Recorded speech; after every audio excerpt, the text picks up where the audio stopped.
Iran's supreme leader, Ayatollah Khamenei, has made his first public appearance since the US airstrikes on nuclear facilities, and he said they had achieved nothing. He claimed victory in the conflict with Israel and said the strikes amounted to little more than showmanship by President Trump. Our chief international correspondent, Lise Doucette, is in the Iranian capital, Tehran. She's being allowed to report from there on condition that none of her coverage is used on the BBC's Persian service, which broadcasts to the people of Iran. This law from the authorities applies to all international media agencies operating in Iran. Here is her report. Iran's state TV, the studio where the supreme leader's speeches are aired, but not today. Not after Israel attacked it.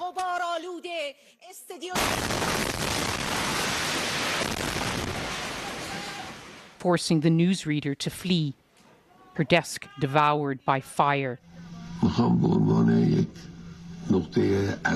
Today, a fiery message of his own from the Ayatollah, said to have sheltered in a bunker during the war. Iran, with this iron national resolve, rejects surrender. For a country like this, the idea of surrender is laughable to anyone who truly knows the Iranian nation. For now, a fragile ceasefire. Tehran starts to look like itself. Its infamous traffic, its beautiful bazaars. Residents slowly returning to a city they left to escape the bombs. But for some, it's still a battle, just to breathe. In this ward, there are civilians, not soldiers. Murtaza shows his scars. He was working in the transport department when the entrance to the notorious Evin prison was bombed.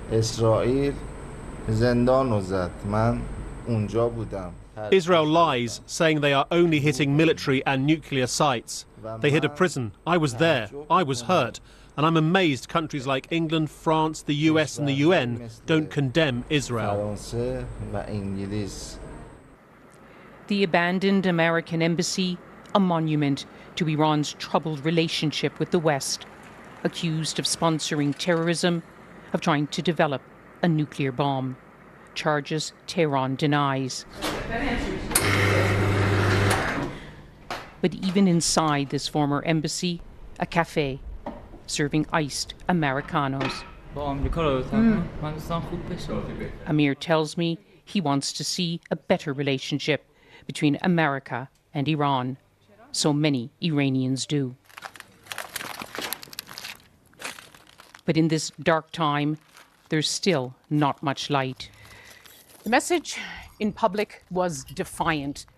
But this blackened studio symbolizes this dark moment in Iran, the most difficult and dangerous decisions confronting the supreme leader, the most fateful choices in his nearly 40 years in power. A new, uncertain chapter in an old, long-standing war. Lise Doucette, BBC News, Tehran.